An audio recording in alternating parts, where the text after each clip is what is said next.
भारत देश में केवल एकमात्र ऐसा प्रोफेशन है जहां पर महिलाओं की संख्या ज़्यादा है और पुरुषों का आरक्षण कम है, जिसकी वजह से पुरुष आंदोलन करते हैं। नमस्कार साथियों, मैं रजत सिंह भारती आपके सामने आज एक खास मुद्दे पर आया हूं और ये मुद्दा कहीं ना कहीं समाज से जुड़ा है, हमसे आपसे जुड़ा है और एक सोशल चेंज से जुड़ा है, जो मानसिक हमें परिवर्तन करना चाहिए उससे जुड़ा है। दोस्तों, मेडिकल फील्ड की हम बात करेंगे आज। मेडिकल फील्ड में एक टर्म होता है नर्स की जब भी हम कल्पना करते हैं तो हम यही सोचते हैं कि जो फीमेल स्टाफ होती है केवल उसी को नर्स बोला जाता है। जब भी कोई सिस्टर आती है इंजेक्शन लगाने या फिर प्राइमरी जो सॉल्यूशन प्रोवाइड करने के लिए, तो वो हम ये सोचते हैं कि ये नर्स है तो फीमेल स्टाफ है तो नर्स होगी। लेकिन ऐसा नहीं है कि केवल फीमेल स्टाफ ही नर्स होती है। भारत ही नहीं, पूरे वर्ल्ड में मेल स्टाफ भी नर्स होते हैं, मेल नर्स कहा जाता है उनको। ऐसा ही भारत में भी मेल नर्स हुए हैं और आज भी हैं। और वर्ल्ड हेल्थ ऑर्गेनाइजेशन की रिपोर्ट के अनुसार 2001 में जब सर्वे किया गया तो 16.6% मेल नर्स मिले और 2018 के आते आते ये जो परसेंटेज है 20% से अधिक हो गया और ये लगातार इसमें वृद्धि होते जा रही थी उस समय के दौरान। लेकिन 2019 में क्या हुआ ऐसा कि जिसकी वजह से ये जो नर्सों की जो संख्या है इसमें कमी आ गई। दोस्तों, एक नियम लेकर आया गया CIB की वजह से।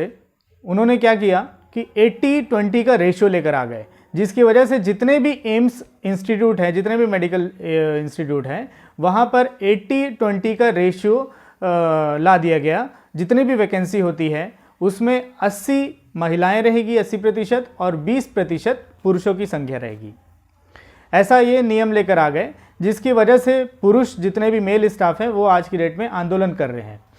दोस्तों, ये जो मुद्दा है ये इसलिए ज़रूरी है क्योंकि जब इसकी पढ़ाई होती है, चाहे हम 12वीं से ले लें या ग्रेजुएशन ले लें या पोस्ट ग्रेजुएशन ले लें, ANM होता है, NNM होता है, BSc नर्सिंग करते हैं लोग, MSc नर्सिंग करते हैं लोग, तो इसमें केवल फीमेल स्टाफ ही नहीं रहती है।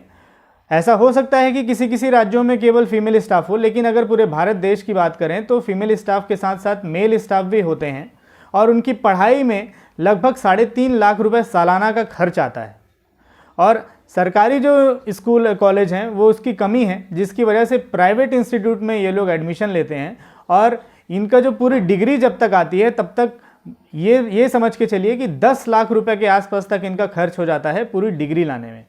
अब यदि कोई आदमी, यदि कोई इंसान, यदि कोई मेल स्टाफ ही अगर 10 लाख रुपए कहीं ना कहीं खर्चा करता है किसी डिग्री को पाने के लिए और बाद में उसे ये पता चलता है कि उसका जो सिलेक्शन है, उसका जो रेशियो है वो काफ़ी कम है, यानी कि उसकी नौकरी लगने की जो चांसेस है वो काफ़ी कम है, तो वो नाखुश होएगा, ये जाहिर सी बात है।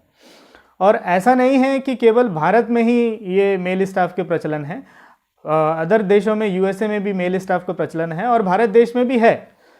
लेकिन ये जो 80-20 का जो रेशियो लाया गया है, जिसमें केवल 80% महिला रहेगी और 20% मेल रहेंगे, ये कहीं ना कहीं गलत है और इस पर कमेटी को विचार करना चाहिए, स्वास्थ्य मंत्रालय को विचार करना चाहिए। माननीय डॉक्टर हर्षवर्धन जी से मैं कहना चाहूँगा कि उनको भी इस पर विचार करना चाहिए, क्योंकि जब डॉक्टर का जब रिक्रूटमेंट होता है तो डॉक्टर के रिक्रूटमेंट में कोई ऐसे कोटास नहीं होते हैं कि मेल इतने होंगे और फीमेल इतने होंगे। जब पेशेंट को लिया जाता है, एडमिशन किया जाता है किसी भी पेशेंट का, तो उसमें कोई कोटा नहीं होता है कि 80 महिलाएं पेशेंट आएंगी और 20% जो रहेंगे वो पुरुष को ही लेंगे। ऐसा कहीं नहीं है। और ये भी ऐसा भी नहीं है कि केवल जो फीमेल स्टाफ है वो उसको सिर्फ फीमेल स्टाफ करेंगी और मेल स्टाफ को भी फीमेल स्टाफ करेगी। कुछ मेल स्टाफ ऐसे भी होते हैं, मेल पेशेंट ऐसे भी होते हैं जिनको जो कंफर्टेबल नहीं फील करते हैं फीमेल स्टाफ के नर्सिंग के दौरान, तो ऐसे लोगों के लिए मेल स्टाफ की बहुत ज़्यादा ज़रूरत है। और जब पेशेंट आते हैं तो पेशेंट, भारत की अगर जनसंख्या को देखा जाए तो लगभग आधी से आधी आबादी कम से कम महिला हैं तो आधे पुरुष हैं। उसके हिसाब से अगर पेशेंटों की भी संख्या देखेंगे तो पेशेंट भी उसी हिसाब से मिलेंगे जिस हिसाब से आबादी है हमारे देश की। और अगर उस आधार पर देखा जाए तो ये जो बायसनेस है, ये जो कोटा वाला सिस्टम है, ये काफ़ी गलत है। और उनकी जो मांगे हैं, जो पुरुष मेल स्टाफ हैं, उनकी मांगे काफ़ी जायज़ है और मैं समझता हूँ कि हम सभी को इसका समर्थन करना चाहिए। और ये जो 80-20 का जो रेशियो है इसको ख़त्म करके कंपटीशन बेस पर रखना चाहिए। अगर यहाँ पर कोटा सिस्टम नहीं है तो कम से कम कंपटीशन बेस पे इसको रखा जाए कि जो उस लायक होगा, वो कैपेबल होगा, जो इस लायक होगा उसमें उसको उसकी नौकरी लगेगी। तो साथियों, आज के लिए इतना ही। अगर आपको ये वीडियो सही लगता है, जो ये मुद्दा जो मेल स्टाफ को लेके जो हमने बात रखी, आपको ये सही लगता है, ऐसा लगता है कि हाँ कहीं ना कहीं मेल स्टाफ की ज़रूरत है भारत देश में, तो आप इस वीडियो को शेयर करिए। सब जितने ज़्यादा से ज़्यादा शेयर होंगे, ज़्यादा लोगों तक पहुँचेंगे, सबका जो मानसिक स्तर है वो आगे जाएगा। क्योंकि हमारे जो समाज है, ये केवल हम ये सोचते हैं कि जो नर्स होती है वो केवल फीमेल होती है, जबकि ऐसा नहीं है। मेल भी नर्स हो सकते हैं और मेल नर्स को भी होना चाहिए, क्योंकि ये प्रॉपर प्रोफेशन है। ये सेवा तो है ही, लेकिन साथ में एक कैरियर भी है, जिसको मेल स्टाफ भी कैरियर के तौर पे मान के चलते हैं।